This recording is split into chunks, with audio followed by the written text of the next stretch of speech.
नमस्कार दोस्तों। देखिए मित्रों, बाल विकास एवं शिक्षा शास्त्र में आपकी यूनिट फर्स्ट जारी है। लास्ट टाइम में बालक का क्रियात्मक विकास यानी गामक विकास और भाषा विकास के बारे में अच्छे से पढ़ लिया था, और इसी में आगे आपका टॉपिक दे रखा है बालक का नैतिक विकास। जिस प्रकार से आपके टॉपिक दिए हुए हैं क्रम से चल रहे हैं, एक भी टॉपिक आपका छोड़ा नहीं गया है। और जो विद्यार्थी 2 यूनिट आपकी पहले पूर्ण करवा दी गई हैं और ये यूनिट भी लगभग पूर्णता की ओर है, तो तीनों यूनिट के अच्छे से आप वीडियो देख सकते हैं। ज़्यादा कोई इसमें पार्ट्स में डिवाइड किया गया है, तो आराम से प्रत्येक पार्ट के अनुसार ही देखते जाएं, बहुत ज़्यादा इससे आपको फायदा मिलेगा। आज देखिए, बिना देरी करते हुए बालक का नैतिक विकास, मोरल डेवलपमेंट ऑफ चाइल्ड। नैतिकता का जो गुण है साथियों, ये किसी भी बालक में एक दिन में नहीं आता है। इसमें लगता है समय। ज्यों ज्यों उसकी आयु बढ़ेगी त्यों त्यों उसमें नैतिकता का विकास ही होता जाएगा, यानी उसके जो आचरण है उसमें सुधार आपको देखने को मिलेगा। एक शिशुअवस्था में बच्चा है, उसमें नैतिकता के गुण बहुत ही कम होते हैं। वो नैतिकता के बारे में नहीं जानता है, अच्छा बुरा क्या है उसको कुछ भी मालूम नहीं होता है। लेकिन ज्यों ज्यों वह बाल्यावस्था में पहुंचता है, थोड़ा बहुत जानकारी रखने लग जाता है। किशोरावस्था में जाता है तो और भी सोचने समझने की शक्ति है उसमें प्रखर होती हुई आपको नजर आती है। तो कहने का मतलब यही है कि बालक का जो नैतिक विकास है वो स्टेप बाय स्टेप होता है, एक दिन में आप इसमें परिवर्तन नहीं देख सकते। देखिए क्या दे रखा है। नैतिक व्यवहार का अर्थ है समाज की नैतिक संहिता के अनुसार व्यवहार करना। समाज की नैतिक संहिता के अनुसार जिस प्रकार से समाज में एक्टिविटीज आपको नजर आती हैं, आप देखते हैं, उनका करते हैं अनुकरण, और वही आपके व्यवहार में आगे चल करके देखने को मिल जाता है। मोरल शब्द, जो ये मोरल शब्द दिया हुआ है, ये लैटिन भाषा के मोरेज शब्द से बना है, और इसका अर्थ है व्यवहार विधियां, रिवाज तथा लोक विधियां। एक अमेरिकन मनोवैज्ञानिक हैं लॉरेंस कोहलबर्ग ने नैतिक विकास को इन अवस्थाओं और स्तर के आधार पर समझाया है। देखिए, प्रसिद्ध मनोवैज्ञानिक कहाँ के हैं? अमेरिका के। नाम क्या है? Lawrence Kohlberg. और इन्होंने नैतिक विकास को कई अवस्थाओं में समझाया है। ये अच्छे से आप ध्यान में रखें। पूर्व नैतिक अवस्था का जो समय है वो है जन्म से 2 वर्ष तक का। जब बच्चा जन्म लेता है उससे 2 वर्ष तक का समय पूर्व नैतिक अवस्था कहलाता है। एक आपकी स्व केंद्रित अवस्था है, वो है 3 से 6 वर्ष तक का समय। परंपराओं को धारण करने की अवस्था, ये 7 से 12 वर्ष या किशोरावस्था के प्रारंभ तक। परंपराएं, समाज में अनेक प्रकार के जो परंपराएं हैं, रीति रिवाज हैं, उनको धारण करने की अवस्था, यही समय है 7 से 12 वर्ष और किशोरावस्था के प्रारंभ तक। आधारहीन आत्म चेतना अवस्था, ये 13 से 18 वर्ष की उम्र में है, और किशोरावस्था इसको बोल सकते हैं। एक है आपके आधार युक्त आत्म चेतना अवस्था, ये 18 वर्ष के बाद की अवस्था है, प्रौढ़ावस्था। इनको अपन एक एक करके पढ़ते हैं। देखिए, सबसे पहले है पूर्व नैतिक अवस्था यानी प्री मोरल स्टेज। अब दिख रहा होगा, देखिए पूर्व नैतिक अवस्था मित्रों, यह जन्म से लेकर के 2 वर्ष की आयु तक रहती है, और इस अवस्था में बालक से किसी प्रकार की नैतिकता की अपेक्षा नहीं की जा सकती है। क्या अच्छा है, क्या बुरा है, क्या गलत है, क्या सही है, यह बात उसके समझ के बाहर ही होती है। वह नहीं जानता है क्या अच्छा है, क्या बुरा, क्या गलत, क्या सही। उसे अपनी इच्छाओं, भावनाओं और संवेगों पर नियंत्रण करना इस समय नहीं आता है, और इसी को कहते हैं पूर्व नैतिक अवस्था। नैतिकता का गुण जन्म से 2 वर्ष की आयु में उसको पता नहीं होता है। दूसरा पॉइंट देखिए, स्व केंद्रित अवस्था। इस अवस्था का जो कार्यकाल है वो 3 वर्ष से 6 वर्ष तक होता है, और बालक अपनी व्यक्तिगत आवश्यकताओं और इच्छाओं की पूर्ति के चारों ओर ही केंद्रित होता है। उसके लिए वही नैतिक है जो उसके स्वयं से जुड़ा हो। इसको कहते हैं स्व केंद्रित अवस्था। यानी एक बालक को अच्छे अच्छे कपड़े पहनना पसंद है, चाहे आपके घर की मजबूरी कैसी भी हो, घर में अनाज के पैसे ना हो भले ही, लेकिन उसकी तो इच्छा है, उसको आवश्यकता है इसकी कि उसको अच्छे कपड़े चाहिए, अच्छे शूज चाहिए, तो उसको चाहिए। उसको नैतिकता का गुण नहीं पता है, वह अपने आप पर केंद्रित है इस समय। तो यह है स्व केंद्रित अवस्था, अपने आप में खुशी रहना 3 से 6 वर्ष तक। तीसरी, परंपराओं को धारण करने वाली अवस्था, और यह समय है 7 वर्ष से लेकर किशोरावस्था के प्रारंभ काल का। इस अवस्था में बालक सामाजिकता के गुणों को धारण करता है, समाज में जो कुछ भी देखता है, अच्छी बुरी बातें। अब सामाजिकता के गुण में सिर्फ यह नहीं कि अच्छी बातें बातें ही उसको देखने को मिले, वहां पर बुराइयां हैं वो भी देखने को मिलती हैं, और उन सारे गुणों को वो धारण करता है 7 वर्ष से लेकर के किशोरावस्था के प्रारंभ काल में। समाज के जो बनाए हुए नियम हैं, धारणाएं हैं, परंपराएं हैं, मूल्यों को धारण करने संबंधी नैतिक गुणों का विकास इस समय ही होता है, और चरित्र निर्माण की प्रक्रिया इस अवस्था में प्रारंभ हो जाती है कि उस व्यक्ति विशेष का, चाहे लड़का हो या लड़की हो, उसका चरित्र किस प्रकार का हो, आगे चल करके कैसा बनेगा, वो किस प्रकार के उसमें गुण मौजूद रहेंगे, ये इसी काल से प्रारंभ हो जाते हैं। तो ये अवस्था बहुत ही एक सेंसिटिव बोल सकते हैं इसको।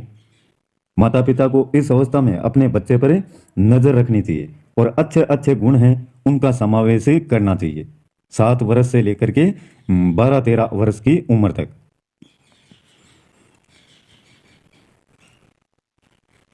चौथा पॉइंट है आधारहीन आत्म चेतनावस्था, और यह भी आपकी किशोरावस्था से जुड़ी हुई है। इस अवस्था में बालक सामाजिक, शारीरिक तथा मानसिक विकास की ऊंचाइयों को छूने लगता है। समाज में जो बातें चल रही हैं उनको अच्छे से समझना शुरू कर देता है। शारीरिक, शरीर उसका ग्रोथ इस समय करता है। उसकी आवाज में भारीपन होना, लड़कियों में आवाज का पतला होना, उसकी आवाज में एक पेनापन होना, और जो गुप्तांग हैं उनका विकसित होना, शरीर का चौड़ा होना, ये सारे गुण उसमें इस समय पनपने लगते हैं। मानसिक विकास, उसका दिमागी स्तर है इस समय विकास करना शुरू कर देता है, यानी अच्छे से बढ़ जाता है। वह सोचने समझने की शक्ति इस समय रखता है। वह अपने व्यवहार, आचरण और व्यक्तित्व संबंधी गुणों की स्वयं ही आलोचना करता है कि अपना व्यवहार किस प्रकार का है, मैं सही दिशा में जा रहा हूं या नहीं जा रहा हूं, मेरा आचरण किस प्रकार का है। अगर उसने कोई बुरी बात किसी को कह दी और वो उसके दिल पर लग गई, तो उसको स्वयं को पता चल जाता है कि यार ये मैंने जो कहा है ये गलत है, ये सही नहीं है। तो इस प्रकार से उसके व्यक्तित्व संबंधी जो गुण हैं उनकी स्वयं ही आलोचना करता है। पूर्णता की इच्छा के कारण वह स्वयं असंतुष्ट रहता है। एक सब्जेक्ट है जैसे साइंस को लेने का वो सोच रहा है, साइंस उसको अच्छी लगती है, ये सिर्फ समझने के लिए, लेकिन जब वह ले लेता है तो उसके समझ से बाहर रहती है। वह इसको प्राप्त करना चाहता है, यानी पूर्णता की इच्छा, लेकिन प्राप्त नहीं कर पाता है, तो वह उसके कारण क्या रहता है, असंतुष्ट रहता है। पूर्णता की इच्छा के कारण वह स्वयं असंतुष्ट रहता है। नैतिकता को अपना आदर्श मानने की बात उसे समाज की वास्तविकता तथा व्यवहारिकता से काफी दूर ले जाती है। पांचवा पॉइंट देखिए, आधार युक्त आत्म चेतनावस्था। नैतिक विकास की यह चरम अवस्था है, और परिपक्वता ग्रहण करने के पश्चात ही इसका विकास संभव है, जब बालक क्या हो जाएगा, मैच्योर। इस अवस्था में व्यक्ति अपनी मानसिक शक्तियों का उचित प्रयोग करता है, अच्छी तरह सोच समझकर किसी भी प्रकार का व्यवहार या आचरण करता है, सोच समझकर। अब व्यक्ति प्रत्येक कार्य नैतिक मूल्यों के दायरे में रहकर करता है। उसको पता चल जाता है इसमें कि अच्छा क्या है, बुरा क्या है, और सोचने समझने की जो शक्तियां हैं वो भी इस समय प्रखर होती हैं। मानसिक शक्तियों का उचित प्रयोग इस समय वो करने लग जाता है। एक अमेरिकन मनोवैज्ञानिक हैं कोलबर्ग, 1927 से लेकर 1987 तक ने 1958 में नैतिक विकास का सिद्धांत भी प्रतिपादित किया था। तो ध्यान में रखें, कोलबर्ग ने 1958 में नैतिक विकास के सिद्धांत का प्रतिपादन किया और इन्होंने नैतिकता के विकास को सिद्ध करने के लिए नैतिकता की 11 कहानियां ली थी।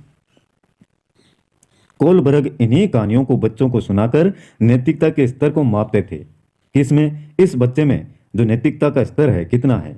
इन कहानियों में से सबसे प्रसिद्ध हाइनेज यानी हिंज की कहानी प्रसिद्ध है। तो नैतिकता के विकास के सिद्धांत में कोलबर्ग ने कितनी कहानियां ली? 11। और इन कहानियों को लेने का मतलब क्या था कि बच्चों के जो नैतिकता का स्तर है उसको मापा जा सके। इन 11 कहानियों में से सबसे प्रसिद्ध आपकी कहानी हाइनेज या हिंज थी। इन्होंने 20 वर्ष तक बच्चों के साथ साक्षात्कार कर कहानी सुनाकर बच्चों से प्रश्न पूछना।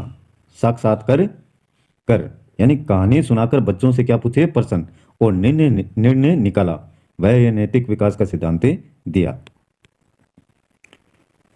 इस सिद्धांत में कोलबर्ग ने नैतिक विकास के सिद्धांत की कुल 6 अवस्थाएं बताई तथा इन अवस्थाओं को 3 स्तरों में बांटा गया। एक है आपकी प्री कन्वेंशनल स्टेज, पूर्व पारंपरिक और पूर्व परंपरागत अवस्था भी इसको बोलते हैं। लेकिन ये ध्यान में रखें आप, प्री कन्वेंशनल स्टेज कई बार पूछा गया है एग्जाम में कि कोलबर्ग ने नैतिक विकास के सिद्धांत को कितने स्तरों में बांटा? 3 स्तरों में। और कुल अवस्थाएं कितनी थी? 6 अवस्थाएं। शेष अवस्था या 4 से 10 वर्ष का समय। देखिए अब प्री कन्वेंशनल स्टेज, इस अवस्था में बालक में नैतिकता का अभाव होता है 4 से 10 वर्ष की उम्र में, परंतु बालक का नैतिक विकास है वो प्रारंभ जरूरी हो जाता है इसमें, तथा बालक अपने परिवार के वयस्क सदस्यों से नैतिकता की बातें सीखता है और वह जैसा देखता है वैसा ही सीखता है। अर्थात बाह्य घटना के आधार पर ही वह सही व गलत का बारे में जानकारी रखता है। जैसा देखेगा वैसा सीखता है। बालक में तर्क और चिंतन का आधार भारी घटना होती है। इस स्तर की भी 2 अवस्थाएं हैं। कौन से की? प्री कन्वेंशनल स्टेज की। पहली है आज्ञा एवं दंड की अवस्था। इस अवस्था में बालक आज्ञा इसलिए मानता है कि उसे दंड ना मिल जाए। और दूसरी है अहंकार की अवस्था, साधनात्मक सापेक्षवादी उन्मुखता। इस अवस्था में बालक में अहम का भाव रहता है। अहंकार की चरम सीमा होती है, इसमें अहंकार रखता है, घमंड है। दूसरी है आपकी कन्वेंशनल स्टेज, परंपरागत अवस्था। 4 से 10 वर्ष की उम्र है वो प्री कन्वेंशनल स्टेज, और कन्वेंशनल स्टेज है आपकी बाल्य अवस्था जिसमें होता है 10 से 13 वर्ष का समय। इस अवस्था में बालक का सर्वाधिक नैतिक विकास देखने को मिलता है। बालक अपने समाज, धर्म, राष्ट्र एवं संस्कृति के आधार पर एवं इनके द्वारा बताए नैतिक मूल्यों के आधार पर नैतिकता का विकास करता है। जैसे प्री कन्वेंशनल स्टेज की 2 अवस्थाएं, उसी प्रकार से कन्वेंशनल स्टेज की भी 2 अवस्थाएं मानी जाती हैं। पहली है प्रशंसा की अवस्था, यानी उत्तम लड़का, अच्छी लड़की अवस्था, good boy, nice girl orientation. इस अवस्था में बालक प्रशंसा पाना चाहता है। और दूसरी है सामाजिक व्यवस्था के प्रति सम्मान की अवस्था। बालक समाज द्वारा निर्धारित व्यवस्थाओं तथा नियमों के प्रति सम्मान रखता है, उनका अपमान इस अवस्था में नहीं करता है, खुद भी प्रशंसा पाना चाहता है। कहते हैं ना कि मेरी बेइज्जती कर दी यार उसने, तो इस समय वह बेइज्जती पसंद नहीं करता है। तीसरी है पोस्ट कन्वेंशनल स्टेज, पश्चिम उत्तर पारंपरिक अवस्था। किशोर अवस्था, इसमें जो समय है वो है किशोर अवस्था। 13 वर्ष के बाद की अवस्था है पोस्ट कन्वेंशनल स्टेज। और बालक का जो नैतिक विकास है लगभग पूर्ण हो जाता है। इसमें बालक नैतिकता के लिए आत्मनिर्भर बन जाता है। इसके बाद बालक स्वयं नैतिक मूल्यों का निर्धारण करता है, और इस अवस्था में भी 2 अवस्थाएं आपकी शामिल हैं। सोचने समझने की जो शक्ति है वो तेज हो जाती है इस अवस्था में, पोस्ट कन्वेंशनल स्टेज में। अपने दिमाग का इस्तेमाल करते हुए वो नैतिकता की बातें करता है। इस समय कौन सी बात उसको कहनी है, कौन सी नहीं कहनी है, इन बातों का स्वयं स्व विवेक के आधार पर इस्तेमाल किया जाता है उसके द्वारा। तो ये है पोस्ट कन्वेंशनल स्टेज।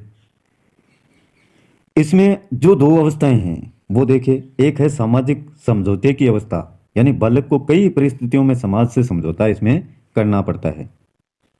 सामाजिक समझौते की अवस्था, समाज में अनेक प्रकार की परिस्थितियां उसको नजर आती हैं और कुछ बातें ऐसी होती हैं जिनमें उसको समझौता करना पड़ता है।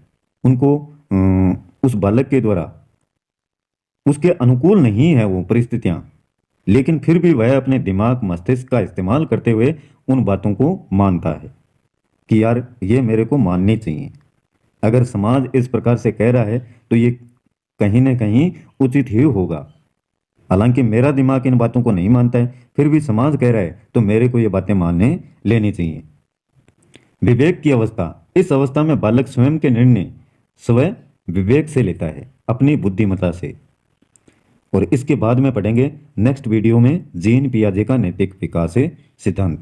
ये बहुत ही महत्वपूर्ण है, moral development theory of Jean पियाजे।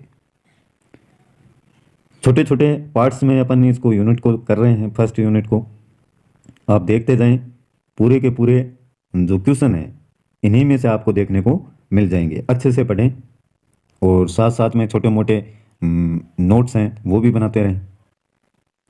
जो वीडियो को पूर्ण रूप से देखा है शुरुआत से लेकर यहाँ तक या आगे जो भी जारी रहेंगे तो उनको 100% फायदा देखने को मिलेगा। आज के लिए बस इतना ही मित्रों।